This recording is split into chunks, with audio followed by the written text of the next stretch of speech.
Friends, स्वागत है तुहाडा साडे यूट्यूब चैनल ते।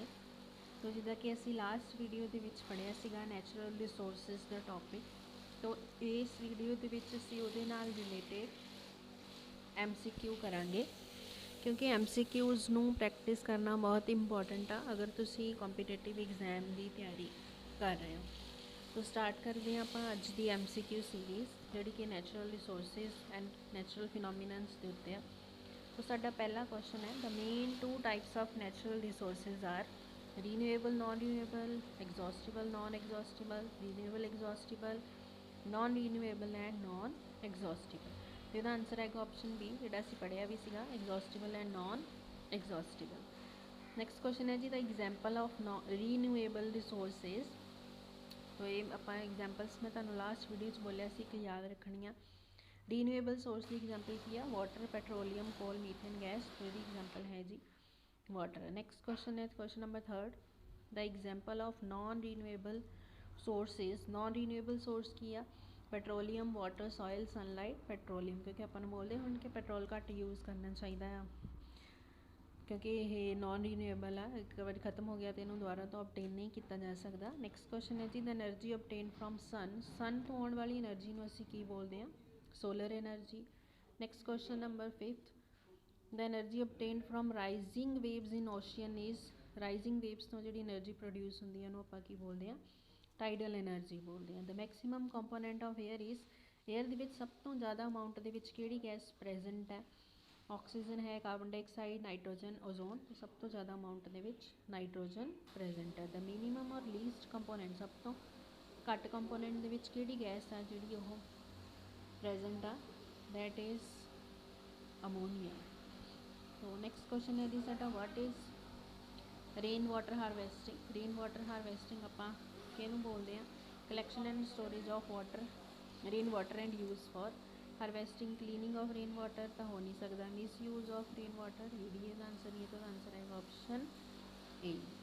नैक्सट है जी question number 9, the other name of drip irrigation है जोड़ा एक मैथड है, इनका दूसरा नाम की है, इसका दूसरा नाम है जी trickle irrigation, which help to maintain balance of nature. Nature का बैलेंस बनाने कि चीज़ साड़ी हैल्प करती है, human being, natural resources, wild animals या पेट एनिमल्स। जिसका आंसर आएगा option C, the main cause of air pollution. The main cause जोड़ा वो की है, दैट इज़ द डिफोरेस्टेशन, क्योंकि दरख्त असी कट रहे हैं ट्रीज़, तो जिहदे करके एयर पोल्यूशन बढ़ता जा रहा है। The part of earth which has no life in it. Earth का वो पार्ट जिहदे लाइफ एग्जिस्ट नहीं करती हैगी, सॉयल, एटमोसफेयर, एयर। इसका आंसर आएगा ऑप्शन सेकेंड।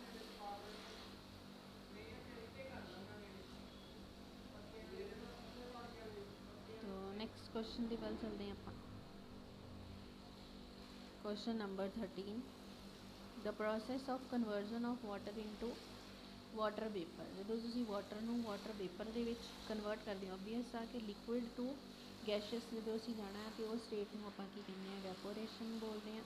आंसर सी आएगा। आइस चेंजिंग इंटू वाटर, जो तुम सॉलिड टू वाटर लिक्विड करने उन्होंने आप मैल्टिंग बोलते हैं। The temperature of boiling water का टैंपरेचर कितना होंदा है, 100 डिग्री सैल्सीयस। नैक्सट साडा क्वेश्चन है, water changes into ice at. Water किन्ने टैंपरेचर ते आइस के चेंज हो जाता, at 0 degree Celsius.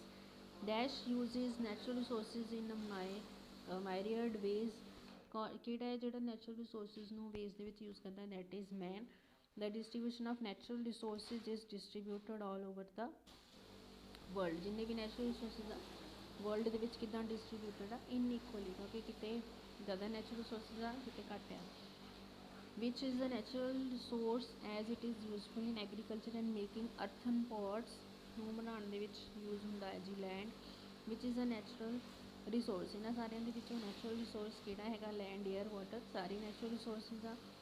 C water itself is a source of. Sea water है जोड़ा कि सोर्स है, sea water all things which are of great use to man. C water सू कॉमन सॉल्ट भी मिलता, वेव्स मिलदियाँ ते मिनरल भी मिलते हैं। What thing around the earth helps to maintain the temperature on the earth at a specific level. किहड़ियां चीज़ां जिहड़ियां अर्थ का टैंपरेचर मेनटेन करन हैल्प करदियां, that is lithosphere. The sense of responsibility is essential while using which of the natural resources। तो responsibility essential ਕਿਹਦੇ use ਦੇ ਵਿੱਚ है वाई natural resources man made cultural. फिर आंसर आएगा option D. Artificial occurring useful material are called as. Artificial ਨੂੰ ਅਸੀਂ एग्जॉस्टिबल रिसोर्सिज बोलते हैं। तो नैक्सट क्वेश्चन है जी साडा question number 25। Who is the largest consumer of natural resources ਨੂੰ ਸਭ ਤੋਂ ਜ਼ਿਆਦਾ यूज़ कौन करता है? प्लांट्स यूज़ करते हैं। All kinds of minerals are which type of resources. जिन्ने भी मिनरल्स है वो किहड़ी तरह के रिसोर्सिज आ। आंसर ऑप्शन डी आएगा। Man himself as a resource ही हैज़। मैन जो ਉਹਦੇ ਕੋਲ इंटलैक्चुअल स्किल है या physical.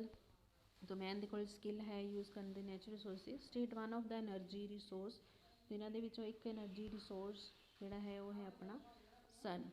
Formation of coal into coal mine is a dash process. जी फॉर्मेशन है कोल माइन की वो बहुत ही स्लो है। The main cause of acid rain. This is very important question. Acid rain का मेन कॉज की है NO2 मेन कॉज है। What is water logging. ये क्वेश्चन आप पिछे भी किया है। वाटर लॉगिंग की होंगी है? Heavy irrigation in field cause water to stand in field. जो पानी खड़ा रहता है। ग्लोबल वार्मिंग हार्मफुल है कि humanity is very obvious yes. What should be use by human a lot. Human जोड़े किसी चीज़ों ज़्यादा यूज़ करता। Renewable resources no. The cause of acid rain. Acid rain का कॉज की है? Air pollution. Vaporisation leads to. Vaporisation का मतलब जोड़ा की है जो लिक्विड चेंज करता वेपर स्टेट के। What causes the melting of ice. Ice जी है साड़ी कदों मैल्ट होंगी है? हीट के करके। Acid rain is harmful. तो एसिड रेन के लिए हार्मफुल है? वाइट मार्बल तो ह्यूमन बॉडी के लिए हार्मफुल है। तो नैक्सट क्वेश्चन की तरफ चलते हैं। Question number 38। Which one of the following is an example of non renewable resources. जिन्होंने के नॉन रीन्यूएबल रिसोर्सिज है coal and mineral. Which of the following is a renewable resource. तो renewable soil water flora fauna ये सारे renewable के आते हैं। Dash of the stratosphere provide protection to our life. Stratosphere कि चीज़ है जी प्रोटैक्शन प्रोवाइड करती है? आंसर आएगा option C ozone. Good ozone जी स्ट्रैटोस्फीयर के। The life supporting gases such as oxygen carbon dioxide nitrogen are chiefly concentrated in. Life में support करने वाली गैसेज आ जड़ियाँ कितने ट्रोफोस्फीयर के जी अर्थ की बाहर फस्ट लेयर आ। Which of the following soil is the best for plant growth. कि soil वधिया होंगी है? Loamy soil. Both power and manure are provided by. Power तो मैन्योर कौन प्रोवाइड करता? Biogas plant. In the atmosphere the layer above the troposphere. Troposphere के उपर जी layer आ असी की बोल रहे हैं? Stratosphere. Dash is the major raw material for biogas बनाने के लिए। मेजर रॉ मटीरियल की है? Cow dung. Biosphere reserve conserves and preserves. Biosphere reserve conserve तो प्रिजर्व किनू करते हैं? विल्ड लाइफ में, विल्ड लैंड में, नैचुरल वैजीटेशन में। आंसर आएगा जी all of these. Next question है जी साडा atmospheric energy is obtain by using ore of. Atmospheric energy असी किहदे नाल ऑबटेन करते हैं? यूरेनियम तो। The death of last individual of a species is called an. Death है जी लास्ट की स्पीशीज की that is extinction. Which of the following is not a fossil fuel. So इन्होंने सारे के फॉसिल फ्यूल किहड़ा नहीं हैगा? That is uranium. तो न्यूक्लीयर एनर्जी का सोर्स आ। Biogas generation is mainly based on principle of. Biogas generation mainly किहदे ते बेस्ड आ? That is based on fermentation. तो नैक्सट क्वेश्चन है साडा floods can be prevented by. Floods नूं असीं किदां प्रिवेंट कर सकते हैं? एफोरेस्टेशन तो। कॉर्बेट नैशनल पार्क किहदे लई फेमस आ? Jim Corbett national park that is famous for tigers. तो हमने टाइगर्स लेके भी आए उत्थे। In which of the environment ozone layer is located. Ozone layer है जी कि विच लोकेटेड आ? स्ट्रैटोस्फीयर के। सोलर रेडिएशन जो हीटअप होंदियां आ तो वो की करदियां आ? Land faster than water body. Solar radiation land नूं ज़्यादा हीट करदियां than water body. Where do terracing help most in soil conservation के। कितने ज़्यादा हैल्पफुल है? हिली रीजनस के। Which of the following is a non renewable source of energy. So इन्होंने सारे non renewable source of energy जोड़ा है natural gas है। Energy flow in the ecosystem. Energy flow जी ईकोसिस्टम दैट इज़ यूनीडायरैक्शनल। हमेशा ਇੱਕੋ ਹੀ direction ਦੇ ਵਿੱਚ ਮੂਵ ਕਰਦੀ ਹੈ। ਜਿੱਦਾਂ ਕਿ ਸਭ ਤੋਂ ਜ਼ਿਆਦਾ ਐਨਰਜੀ ਬਣਾਈ ਪਲਾਂਟਸ ਨੇ, ਪਲਾਂਟਸ ਤੋਂ ਫਿਰ ਪ੍ਰਾਇਮਰੀ ਕੰਜ਼ਿਊਮਰ ਆ ਗਏ, ਸੈਕੰਡਰੀ ਕੰਜ਼ਿਊਮਰ ਆ ਗਏ, ਤੋਂ ਇੱਕ ਡਾਇਰੈਕਸ਼ਨ ਦੇ ਵਿੱਚ ਮੂਵ ਕਰਦੀ ਹੈ, ਯੂਨੀ ਡਾਇਰੈਕਸ਼ਨ। ਨੈਕਸਟ ਹੈ ਜੀ green plants of N ecosystem R called, green plants ਆ ਜਿਹੜੇ ਈਕੋਸਿਸਟਮ ਦੇ, ਉਹਨਾਂ ਨੂੰ ਅਸੀਂ ਕੀ ਬੋਲਦੇ ਹਾਂ, ਪ੍ਰੋਡਿਊਸਰਸ ਬੋਲਦੇ ਹਾਂ, ਕਿਉਂਕਿ ਉਹਨਾਂ ਨੇ ਐਨਰਜੀ ਨੂੰ ਪ੍ਰੋਡਿਊਸ ਕਰਨਾ ਹੁੰਦਾ। ਨੈਕਸਟ ਹੈ ਜੀ question 59, two important groups of detritivores, detritivores ਜਿਹੜੇ ਉਹਨਾਂ ਦੇ ਵਿੱਚ ਕਿਹੜੇ ਦੋ ਗਰੁੱਪ ਆਉਂਦੇ ਆ, ਉਹਨਾਂ ਦੇ ਵਿੱਚ ਆਉਂਦੇ ਆ ਪ੍ਰੋਕੈਰੀਓਟਸ ਐਂਡ ਫੰਜਾਈ, ਜਿਹੜੇ ਡੈਡ ਐਂਡ ਡਿਕੇਇੰਗ 'ਤੇ ਡਿਪੈਂਡ ਕਰਦੇ ਆ। Baljeet has a pond in her garden filled with all kinds of aquatic plants. She wanted to prevent mosquitoes from breeding into the plant without harming the plants in any way. She could, तो mosquitoes ਨੂੰ breed ਨੂੰ ਰੋਕਣ ਦੇ ਲਈ ਉਹ ਕੀ ਕਰ ਸਕਦੀ ਹੈ, add salt into river, add some goldfish, spray a film of oil on the surface of pond.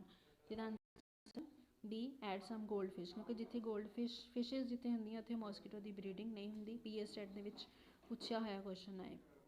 Which of the following is not effective to increase the human population and their activities, तो answer आएगा जी option C, to give preference to increase cancer like disease. ये भी P S TET पूछा है question है। Next है कैस्कटा, कि एग्जाम्पल है, cuscuta is the example of parasitic plant की एग्जाम्पल है। Where is intercalary meristem located in a plant body, plant body के इंटर कैलरी, वैसे यदा क्वेश्चन नहीं है, इंटर कैलरी मैरिस्टम है जो कितने होंगे at the base of leaves और इंटरनोड्स। तो ये सी जी साड़ी अज की MCQ सीरीज़, आई होप कि तुहानू पसंद आई होगी। Thank you so much for watching. अगर तुहानू ये वीडियो पसंद आई तो अपने दोस्तों के नाल शेयर कर देना। Thank you so much.